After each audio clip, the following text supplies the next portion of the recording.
Good evening, everybody. This is Krupa Panchal from HST class 6, 7th, and 8th.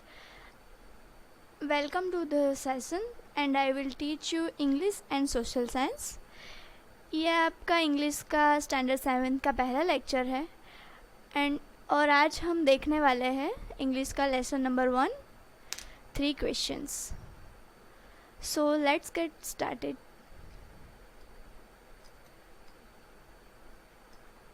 Three questions.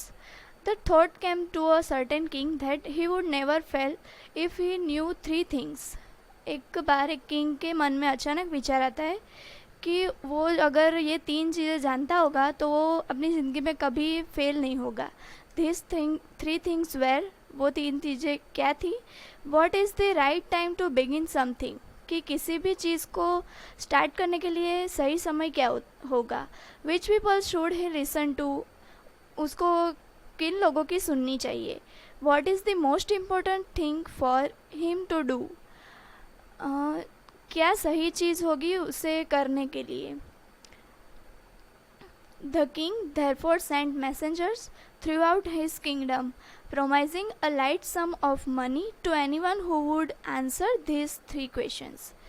And उसके बाद king उसके messengers यानी कि दूत, हिंदी में हम दूत कहते हैं, उसके किंगडम में भेजता है, सारे उसके राज्य में भेजता है. और वो क्या बोलता है कि कोई भी आदमी ये 3 चीज़ों का आंसर देगा तो वो उसे बड़ी अमाउंट ऑफ़र की थी उसने, और उसको लार्ज सम ऑफ मनी, ज़्यादा पैसे देगा.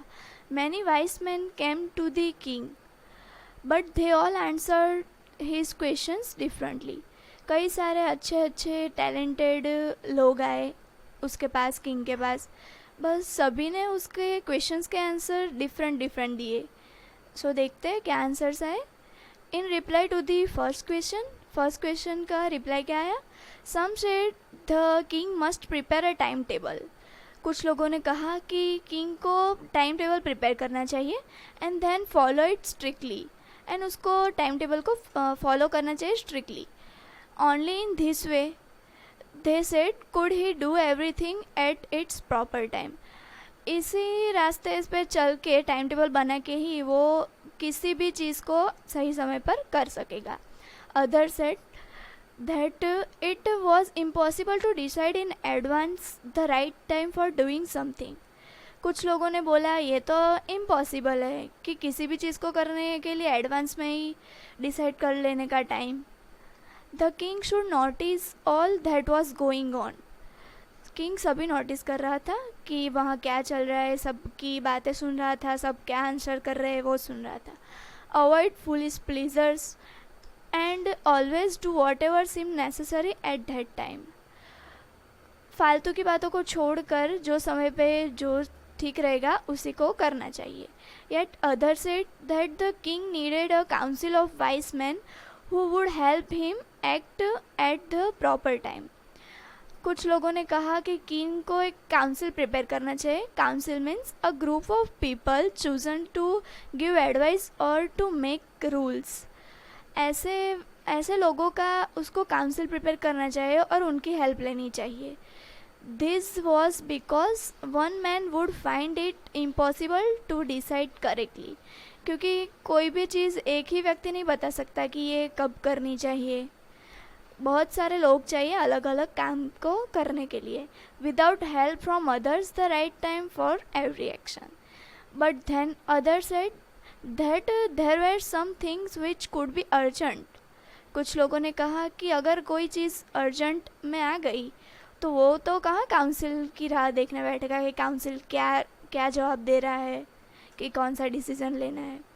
This things could not wait for the decision और काउंसिल. अर्जेंट चीज़ें काउंसिल का वेट नहीं कर सकती डिसीज़न लेने में. In order to decide the right time for doing something it is necessary to look into future.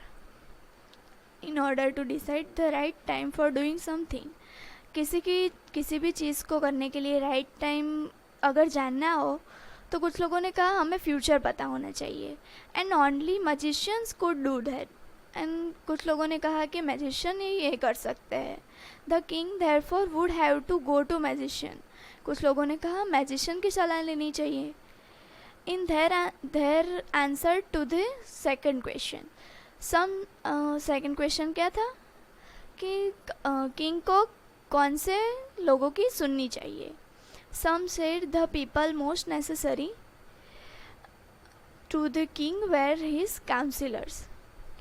कुछ लोगों ने कहा कि काउंसिलर्स को सुननी चाहिए. Councillors means member of council. Council में जो मेंबर होते हैं उसको काउंसिलर्स कहते हैं. अदर सेड द प्रीस्ट, मतलब संत की सुननी चाहिए.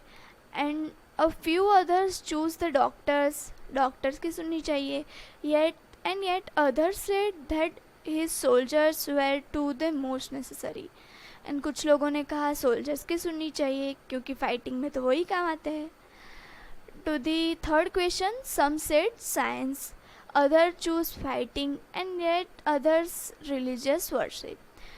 एंड थर्ड क्वेश्चन का जो रिप्लाई आया उसमें कुछ लोगों ने कहा कि उसको साइंस में आगे बढ़ना चाहिए, साइंस का कुछ करना चाहिए. और कुछ लोगों ने कहा फाइटिंग पे ध्यान देना चाहिए. और कुछ लोगों ने कहा कि भगवान की प्रार्थना करनी चाहिए, religious worship. As the answer to his questions were so different.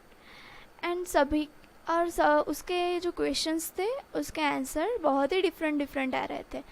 The king was not satisfied and gave no reward. King उससे सेटिस्फाइड नहीं था और कुछ भी उसने जो ऑफ़र किया था मनी का वो कुछ भी उसने दिए नहीं. Gave no reward. Instead he decided to seek the advice of certain hermit. ये सब के बदले में उसने डिसाइड किया कि हर्मिट की उसको सलाह लेनी चाहिए. Who was widely known for his wisdom. क्यों वो अपनी जो टैलेंट है उसके लिए ज़्यादा फेमस है. Hermits means a person who lives alone and leads a people simple life. Hermit means जो सन्यासी होते हैं ना, घर छोड़ के चले जाते हैं, अकेले ही रहते हैं, सादा सीधा जीवन जीते, वो लोग. The hermit lived in a wood which he never left. The hermit lived in a wood. Hermit किस में रहता था? वुड. वुड मीन्स लकड़ी नहीं. Wood means a small forest which he never left. वो कभी वो छोड़ता नहीं था. He saw no one but simple people. वो किसी सिंपल व्यक्ति से ही मिलता था. And so the king put on ordinary clothes. इसकी वजह से किंग ने अपने सभी जो क्लॉथ्स थे राजा के वो उतार दिए और सादे सीधे कपड़े में आ गया. Before he reached the hermit's hut the king left his horse with his bodyguard and went on alone. वो जब पहुंचने आया था हर्मिट के हट तक, झोपड़ी तक, तो किंग ने अपना जो हॉर्स था वो उसके बॉडीगार्ड के पास ही छोड़ दिया और वो चल के गया हर्मिट के पास. As the king came near the hermit's hut, he saw the hermit digging the ground in front of his hut. जब किंग गया हर्मिट के हट के नज़दीक आया तो क्या देखा किंग ने कि hermit digging the ground in front of his हट. हर्मिट गड्ढा खोद रहा था. डिगिंग मीन्स खोदना. ही greeted the king and continue digging. उसने किंग को ग्रीटेड मीन्स हाय हेलो करना एंड कंटिन्यू था डिगिंग. और वो फिर से अपने काम में जुट गया. क्या कर रहा था? वो गड्ढा खोद रहा था. The hermit was old and weak. The hermit was old and weak. वो बूढ़ा था और वीक था. And as he worked he breathe heavily. वो हाफ के गड्ढा खोद रहा था. The king went up to the hermit and said. King hermit के पास गया और बोला. क्या बोला? I have to came to you wise hermit to ask you to answer 3 questions.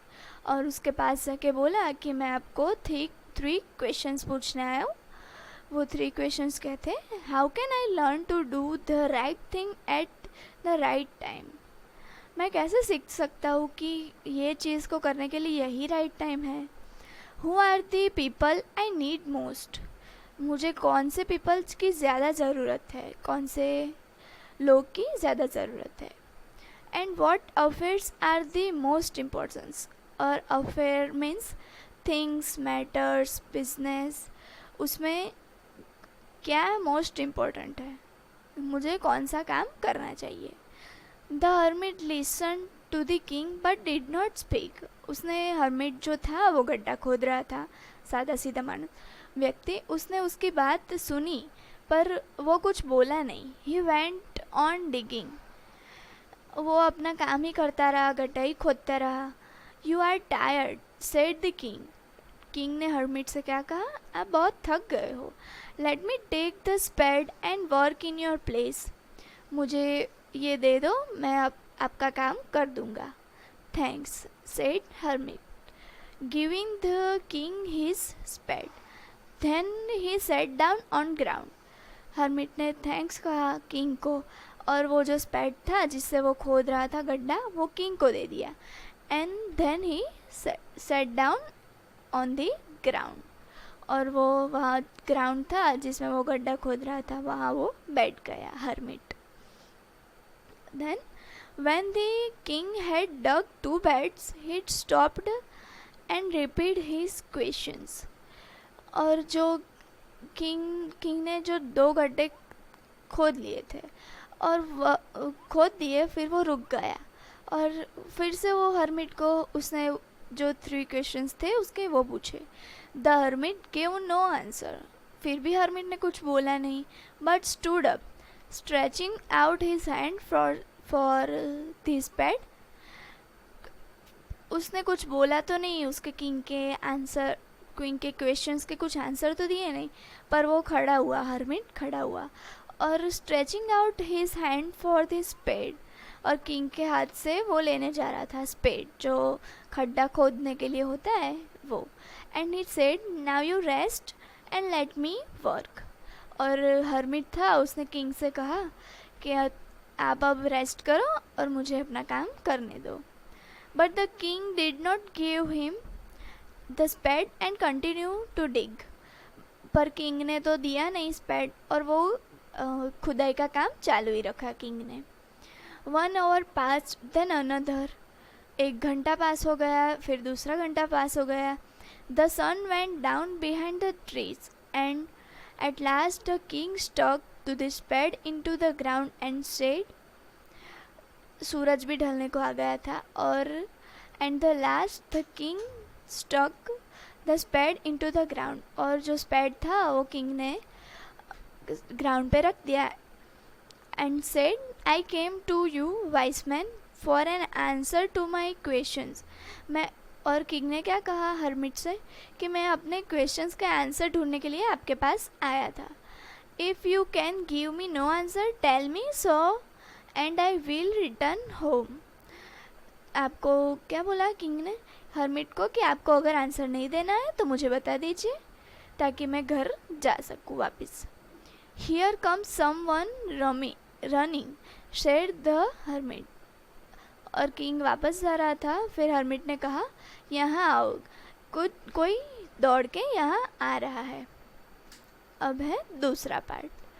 The king turn round and so a beard man running towards them. King पीछे घुमा और उसने देखा बियर्ड मैन मीन्स दाढ़ी वाला कोई मानस व्यक्ति आ रहा था उनके पास. His hands were pressed again his stomach. वो अपने पेट को दबा के, स्टमक को दबा के आ रहा था किंग और हर्मिट के पास, हर्ट के पास. From which blood was flowing. उसके पेट से खून बह रहा था.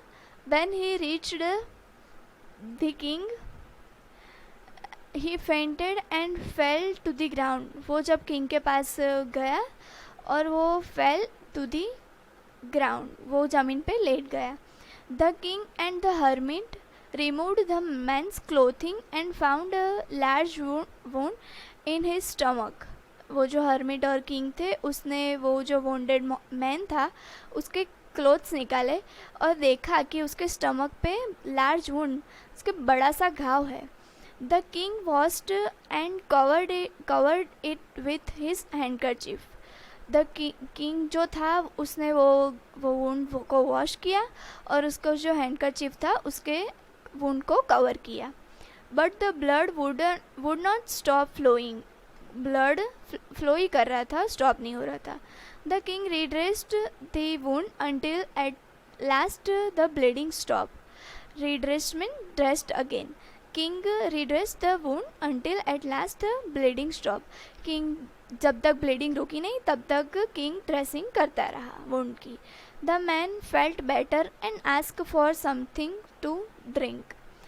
और अब ब्लीडिंग स्टॉप हो गई थी और उसको अच्छा फील हो रहा था. तब किंग ने पूछा समथिंग टू ड्रिंक, कुछ पीने के लिए. The king brought fresh water and gave it to him. King कहीं से फ्रेश वाटर लेके आया और वो जो वुंडेड मैन था उसको दिया. By this time the sun had set and air was cool. The king with hermit's help carried the wounded man into hut and laid him on the bed.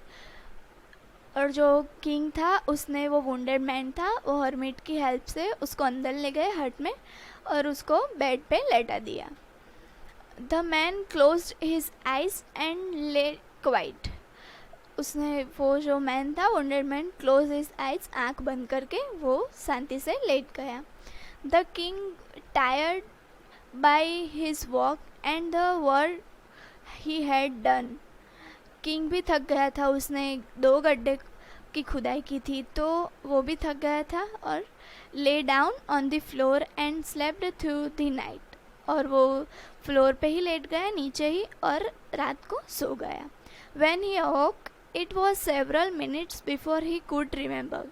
जब वो उठा उसके कुछ मिनट्स पहले उसने कुछ सुना था ऐसा उसको याद आया. Where he was or who the strange bearded man lying on the bed was. Forgive me, said the bearded man in a weak voice. Forgive me. वो जो wounded man था bearded man वो बोल रहा था weak voice मीन्स धीमे धीमे से. When he saw that the king was awake.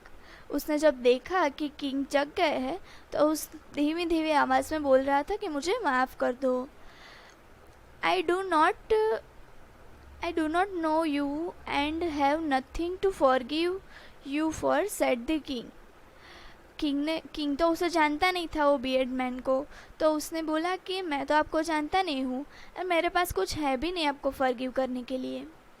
You do not know me but I know you. ये कौन बोलता है? वो जो बियर्ड मैन था वो क्या बोलता है कि आप मुझे नहीं जानते पर मैं आपको जानता हूँ. I am that enemy of yours who swore revenge on you. मैं आपका एनिमी मीन्स दुश्मन हूँ जो आपके ऊपर कल हमला करने वाला था. Because you put my brother to that and seized my property. क्योंकि आपने मेरे भाई को मारा था और मेरी प्रॉपर्टी भी ज़बरदस्ती ले ली थी. I knew you had gone alone to see that hermit and I made up my mind to kill you on your way to home. उसने बोला वो बियर्ड मैन था उसने कि मुझे पता था कि आप अकेले जाने वाले हो हर्मिट के घर पे हट पे और मैंने एक I made up my mind to kill और मैंने एक सोचा कि आप जब घर पे जाने के लिए निकलोगे अकेले ही तो मैं आपको मार दूंगा. But the day past and you did not return. पर पूरा दिन ढल गया और आप तो वापस आए नहीं. So I left my hiding place. वो जहाँ पे छुपा था उसने उसे छोड़ा ऐसा बोला. And I came upon your body guard. और मैंने वो जो हिडन प्लेस था जहाँ मैं छुपा था आपको मारने के लिए वो मैंने छोड़ा और आपके बॉडी गार्ड के नज़दीक आया. Who recognised me and wounded me. वो जो बॉडी गार्ड थे किंग के उसने उसे मारा, चोट पहुंचाई. I escaped from him but I should have died if you had not dressed my wound. मैं वहाँ से तो बच के निकल गया आपके बॉडी गार्ड के पास से, पर मैं यहाँ तक नहीं पहुँच जाता और आप मेरे वुंड को ड्रेस नहीं करते तो मैं मर जाता. I wish to kill you and you have saved my life. मैंने तो आपको मारने का सोचा था और आपने तो मेरी लाइफ बचाई, इसलिए मैं आपसे माफ़ी मांगता हूँ. Now if I alive I will serve you as you are most faithful as your most faithful servant. और अब से मैं जब तक ज़िंदा रहूँगा मैं आपका सबसे फेथफुल सर्वेंट होकर रहूँगा and will order my sons to do the same, और मेरे बच्चों को भी ऐसा ही बोलूँगा कि वो भी आपके फेथफुल सर्वेंट बन के रहे। फॉरगिव मी, फिर से उसने किंग से माफ़ी मांगी कि मुझे माफ़ कर दो। The king was very happy to have made peace with his enemy so easily and to have won him over as a friend. King को बहुत अच्छा लगा कि उसका एनिमी आज उसके फ्रेंड में बदल गया। He not only forgave him but said he would send his servants and his own doctor to look after him. उसने क्या कहा कि मैं आपको सिर्फ माफ़ी नहीं करूँगा और मैं आपके लिए एक डॉक्टर भी भेजूँगा आपकी देखभाल करने के लिए। And he promise to give back the man his property. And king ने जो वो प्रॉपर्टी ले ली थी उसकी, वो बियर्ड मैन वुंडेड मैन की, वो उसका भी प्रॉमिस किया उसने कि वो अपनी प्रॉपर्टी जो ली थी वो भी उसके वापस कर देगा। Leaving the wounded man the king went out of hut and looked around for the hermit. Leaving the wounded man, वो जो वुंडेड मैन था उसको छोड़ने के लिए हट से किंग बाहर आया और उसने हर्मिट को देखा। Before going away he wished once more to get answer to his questions. और वो जो हर्मिट था उसको किंग ने उसे वापस से पूछा वो जो 3 क्वेश्चंस के आंसर देंगे या नहीं देंगे। The hermit was on his knees sowing seeds into the bed that had been dug the day before. वो जो गड्ढा खोदा था वहीं पे वो अपने घुटने टेका है बैठा था वो जो हर्मिट था वो। The king went up to the hermit and said, "For the last time I beg you to answer my questions, wise man." King went up, वहाँ गया किंग हर्मिट के पास और हर्मिट से कहा कि मैं आपके आखिरी बार पूछता हूँ कि आप मेरे क्वेश्चंस के आंसर दो। You have already been answered, said the hermit. Hermit ने कहा आपको तो आपके सारे क्वेश्चंस के जवाब आंसर्स जो है वो मिल गए हैं। Said the hermit, still bending down to the ground and looking up at the king as he stood before him. How I have been answered? What do you mean? कैसे answer मिल गए मुझे तो कुछ पता ही नहीं है और आपका कहने का मतलब क्या है, मुझे कुछ समझ आ रहा नहीं है। Do you not see? replied the hermit. आपने देखा नहीं? If you had no pitied my weakness yesterday and had no dug these beds for me, you would have gone away. कि आप मेरी वीकनेस को नहीं देख के नहीं डग करते, मीन्स के वो जो गड्ढा नहीं खोदते मेरे लिए और आप नहीं खोदते और आप घर के लिए निकल गए होते, then that man would have attacked you and you would have wished you had stayed to me. So the most important time was when you were digging the beds. इसके लिए सबसे मोस्ट इम्पोर्टेंट टाइम क्या था, जब आप गड्ढा खोद रहे थे। And I was the most important man and to do me good was your most important business. और उस टाइम के लिए मैं ही आपके लिए सबसे इम्पोर्टेंट मैन था। Afterwards when the man ran to us the most important time was when you were caring for him. और सबसे इम्पोर्टेंट टाइम क्या था कि वो जब वुंडेड मैन दौड़ के आया अपने पास तो आपने उसकी केयर की। Because if you had not dressed his wound he would have died without having made peace with you. आप उसके वुंड अच्छे नहीं करते, ब्लीडिंग को रेस्ट नहीं करते तो आपको वो शांति नहीं मिलती जैसे शांति उसको बचा के आपको मिली। So he was the most important man and what you did for him was your important business. So वो जो वुंडेड मैन था वही सबसे इम्पोर्टेंट मैन था उस समय के लिए, और जो आपने उसके लिए किया वो सबसे इम्पोर्टेंट बिजनेस था आपके लिए. Remember then, there is only one time that is important and that time is now. और हरमीट ने क्या कहा कि हमेशा याद रखो कि इम्पोर्टेंट टाइम अभी का होता है, मतलब जो करना है जिस टाइम पे कर लेने का. It is the most important time because it is the only time we have any power to act. अभी का समय जो होता है वही सबसे पावरफुल समय होता है किसी भी चीज़ को करने के लिए. ये समय चला जाता है तो फिर हम कुछ कर नहीं पाते. The most necessary person is the person you are with at a particular moment. Necessary person क्या होगा कि जो समय आपके साथ होगा वही आपके लिए इम्पोर्टेंट और नेसेसरी पर्सन होगा. For no one knows what will happen in future and whether we will meet anyone else. कोई भी नहीं जानता कि फ्यूचर में क्या होने वाला है और हम किससे मिलने वाले हैं और हम क्या करेंगे. The most important business is to do that person good. The most important business is to do the person good. सबसे अच्छा बिजनेस क्या है कि हमें अच्छा बनना चाहिए. Because we were sent into this world for that purpose alone. Because हम इस वर्ल्ड में किसी भी काम को भेजने के लिए सही से भेजे गए हैं.